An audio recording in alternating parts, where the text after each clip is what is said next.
YouTube, what's going on? Get the lights up from the jump because you already know how we do.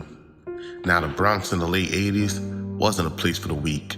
You had the wolves, you had the hustlers, and then you had Paige, a man who didn't really sell drugs. He didn't chase the spotlight and didn't really talk too much. They called him Baldy. He called himself Detective Dre because he moved like the law. Now, he wasn't chasing corners, but he was taking from them. Paige wasn't built like your average street cat. He had charm, but no conscience. You could sit across from him, share a drink, laugh, and if your name came up on his list, he'd kill you before the ice melted. He was one of those dudes who smiled before doing anything violent. Paige didn't sell product really like that. He might have took something from someone and then gave it to you for a lower price. Yeah, he was taking shit. And by the mid-20s, his name was already floating through every hustler's conversation, from Harlem all the way to the Bronx. If your door got kicked in by fake cops, yelling search warrant, and your money disappeared, you knew who it was. When Bartholomew Moya, a Dominican boss with connections stretching from Washington Heights to the Bronx, started to expand, he needed a cleaner, someone who could remove problems without creating that much noise. Paige became that man. See, Moya, he did his homework on his enemies, and that's something you have to do if you want to stay on top. So Moya, he gave Paige names, addresses, stash locations, and Paige, he didn't ask why, he just handled it. It was a cold system. Moya, he handled the business, and Paige, he handled the blood. He and his crew, they bought real police gear straight from Chinatown. NYPD jackets, shields, radios, even fake warrants. They'd roll up to a spot in old Crown Vics and yell, "Police, open up." And within seconds, everybody inside was zip-tied or bleeding. That's how Dre got his nickname, Detective Dre. See, the setup was always clean. No fingerprints, no survivors, no mercy. See, one night, Baldy and his crew, they had a stash apartment on the avenue. They got word a Dominican dealer was holding 200 grand and 3 kilos inside. They kicked in the door, dressed like narcotic cops.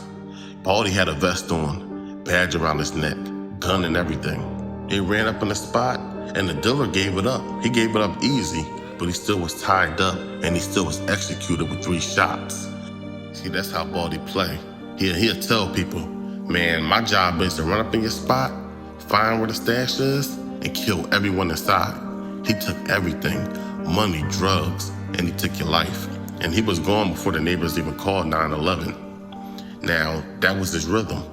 Quick, precise, and cold. And there's times he'll go on his own little missions with like 1 or 2 homies. Man, he'll hit stash spots or he'll walk up to a dealer and he'll tell them to give it up. If they don't give it up, there will be some serious consequences. One story, he followed a dude home. He pulled up with 2 men dressed as detectives.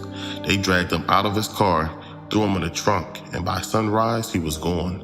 No ransom, no trace, just a rumor that a detective got him. And he was another boogeyman in New York. A lot of guys feared him because his guerrilla extortion game was just too heavy, but just too much pressure. There's guys that paid him and he just still killed them. And then you had a lot of guys that he just put out of commission. Man, you had a lot of street dudes out there that thought they was big and bad and they thought they was big time hustlers until they ran into Paige. And that's when they found out that they had other hobbies that they needed to tend to. But, when someone mentioned them, voices dropped. Dealers paid their tabs on time. Nobody lied on his name because they knew lying was how you disappeared. Now, he'd walk around with a bulletproof vest under his jacket, even when he wasn't working. Not because he was scared, but because he was always ready. He'd tell people, you never know who's hunting who. See, Paige was the type who might see you on the street, nod politely, and later that night, kick in your door. He had no pattern. That's what made him dangerous. He was unpredictable. By 1992, the Bronx was in chaos. Bodies were dropping. Drug spots were getting raided by people who sounded like police, and even real detectives couldn't tell the difference anymore. The feds started paying attention. They couldn't name names, but they could trace the pattern. The robberies, the fake badges, the silence behind almost every one of those ghost-style hits was the same crew, Moya's organization, with Paige calling the shots on enforcement. See, they didn't just kill for money, they killed for leverage. If someone showed a Moya, Baldy handled it. If someone bragged too much, Baldy silenced them. By the end of that year, most dealers in the Bronx either worked under Moya or stopped working altogether. Now, Paige, he ran his crew like a small army. Everyone had a role: the driver, the bagman, the cleaner. No one got high, no one talked. If you even mentioned the name outside the circle, you'll never make another move again. See, one of his old associates once said, Baldy wasn't just a stick-up kid, he was a fucking devil. Even he feared him. He had other killers fearing him. He created a blueprint: how to rob like law enforcement and get away like ghosts. Okay, now, every raid had a checklist. You know, the fake warrants printed. They had real police cuffs. Radio set the police frequencies for realism. And always make sure you use masks under your caps. They hit spots like it was a job, not a gamble. And when things went wrong, Baldy, he was the calmest. He was the calmest man in the room because he knew he was going to kill everyone in the crib. Now, if Baldy kicked in your door, you wouldn't want to know it was him, because if you did, as in you see his face, that means you're going to die. He's killing you. When he masked up, that means you have a slight chance of escaping with your life.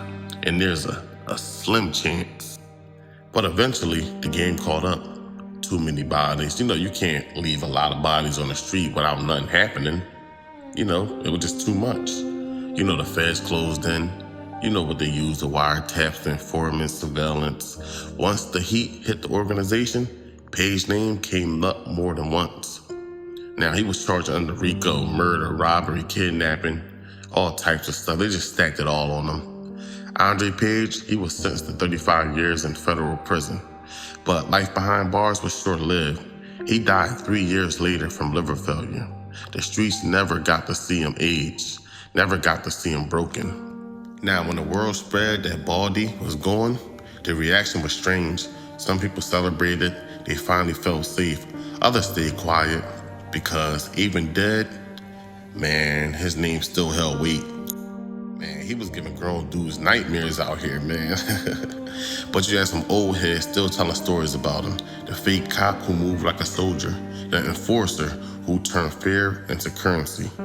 He didn't build a legacy from loyalty. He built it from terror. In a world full of hustlers and shooters, Andre Paige, he stood alone. A man who played both sides of the badge and made everyone afraid of the knock on the door. But that's it, man. Don't forget to hit up membersonly.com. Check out the merchandise. Hit the like button. Hit the subscribe button. Get in the comments. Don't be a stranger. Get involved. Don't forget to hit the playlist so you don't miss out. Watch my last video and the video before that. Check out the playlist. Y'all take it easy out there. I'm out.